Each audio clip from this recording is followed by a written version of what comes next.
Hey there, Jake with B&H. Back and better than ever, it's Justin from Fuji with a brand new camera, the X-T3. What can you tell me about this guy? Everything's brand new on it. So we've got a new sensor, we got a new processor. The housing looks the same, but there's lots of changes in there too with buttons and dials and where things are located. Everything else, it's all about speed. Speed is the name of the game. Let's start with the sensor. Tell me about that.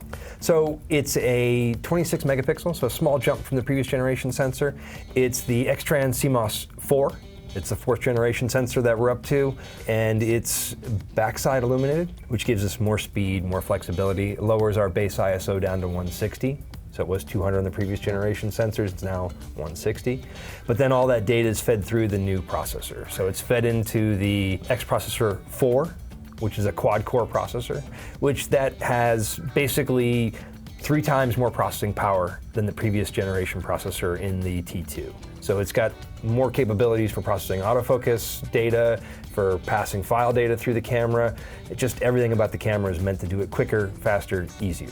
There's 2.16 million pixels that work as phase detection autofocus that cover 100% of the sensor.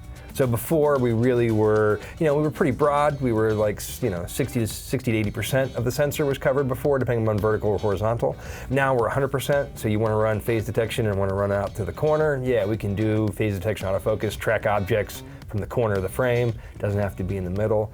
So that's all good. 425 different AF points that you can select. Also with the face detection algorithms, that's all redesigned too. So there's new algorithms for face and eye detection. So for continuous autofocus tracking, that's all improved in this camera.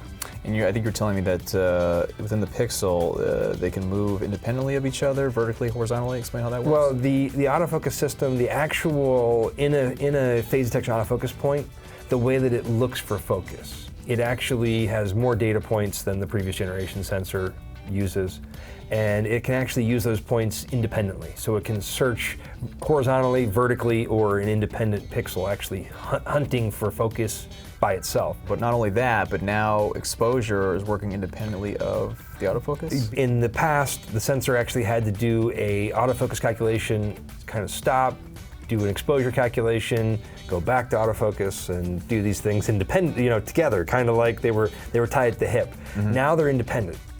So the exposure can be changing while the autofocus is tracking, and it doesn't miss a beat. Sports Finder mode, tell me about that. Well, Sports Finder mode, it's a 1.25 times crop. It actually gives you a bright line frame on the EVF, so you can see what's happening outside your frame. And it's 16 megapixel, but it allows us to shoot up to 30 frames a second. Burst. So it's upping the speed of the camera, increasing your focal lengths a little bit, but it's giving you that capability similar to a high-speed crop mode. So kind of a fun, throwback feature on this is the digital microprism? Yeah, we've added some kind of new little tweaks of features. We've now added a digital microprism to the camera. So in the old days, you used to have on some SLR cameras little diamond cut area that kind of sparkled. Mm-hmm. So you can use that now to adjust focus if you want to. All right, enough about photo, let's talk about video. 4K internal, tell me a little bit more about it. Okay, so 4K, we can now do 60p. So external out to a recorder, we're 422 10-bit, and internal, we're 420 10-bit. Still 10-bit though. Yeah, it's a 1.18 crop at 60p, so it's a little bit of a crop. When we go to 30p, it's the full sensor readout, so there's no crop there, and also having higher megabits per second rating. So the 60p is 200 megabits per second, the 30p is 400 megabits per second. 120 is also in this camera. 120 is in this camera. Yeah, the previous camera, the H1, added 120, but it was using upscaling to go to 120. This camera doesn't need that, so it's not upscaling anymore. It's a 1.29x crop, but being able to get rid of the upscaling should give us better images, less moiré, less artifacts. So we've got H.264. Okay. And we've got H.265. So we've added those two codecs, 265, looking to the future, but also the 10-bit capability of H.265, where H.264 has some limitations internally. It's only 8-bit to record internally the SD card. External, we can run higher out, but that internal codec limits us to 8-bit. So we've added the 265 to get us true 10-bit internal recording. A couple different ways you can shoot. You can shoot all intra, or long GOP, or long op, as I prefer to say. And explain to me which one for which. So all intro will work up to 30p. Okay. 60p has to go to long gap. You've always had peaking, but now you've added zebra? Yes, we've added zebra functionality to the camera, so left and right zebras, and also being able to set the percentage. Beautiful. So you can pick and choose and adjust that to fit your needs. Hybrid log gamma is coming to the camera also, so it's coming, just hang tight. Hopefully before the end of the year we'll have some hybrid log gamma capability out of the camera.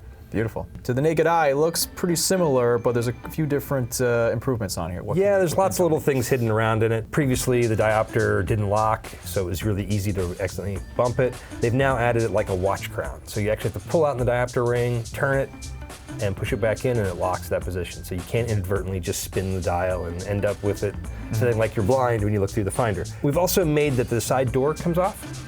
So we can actually detach the side door on the camera, so that if you're shooting video and you don't want the door to get you know, banged up, the way, knocked around, cables pulling on it, all kinds of things, the door pops off. It's easy little slider, just pops in, pops off. We've also, you'll notice there's some different connectors on the side here. We've added a headphone jack on the side of the camera. You'll also notice there's a USB-C port on the side of there, so for charging the battery in the camera, for some accessories, but also if you want to run off of an external battery pack, we could plug into that cable and give the camera additional power. But also the new hand grip. So it's got an entirely new hand grip, still charges with the AC adapter, but boost mode now doesn't need to have the hand grip, so we can use boost without the hand grip. Justin brought a surprise guest, a whopping 200mm f.2. Okay, wow. What am I looking at here? Well, you're looking at sort of the longest prime focal length lens we make so far. Be available later this fall. But yeah, 200 f2, big optic, ships with a 1.4 teleconverter included with it, so it's really two lenses in a box, 5 stops of OIS. Yeah, perfect match for the X-T3, I feel like. The first time I shot a T3, I actually was shooting rally cars. Was shooting them cresting over the top of a hill with a T3 and the 200. Surprise! Another surprise guest. The 8 to 16mm. This table's getting crowded. What is this am I looking at? All right, so it's the new widest angle lens in our family. It's an 8 to 16 f2.8. So it's a fixed 2.8 aperture across that range. Yeah, it's a little bit of a beefy lens, but it's a kind of unique little piece of glass. 8mm got lots of depth of field, even at 2.8, but giving you more flexibility for low light shooting. And yeah, you gotta be careful where your feet are with it and how you hold it, that it might see you. God, look at all these things, all these new toys from Fuji. Justin, thank you so much. Thank you. Stopping by, always a pleasure. Jake with B&H, just keep shooting.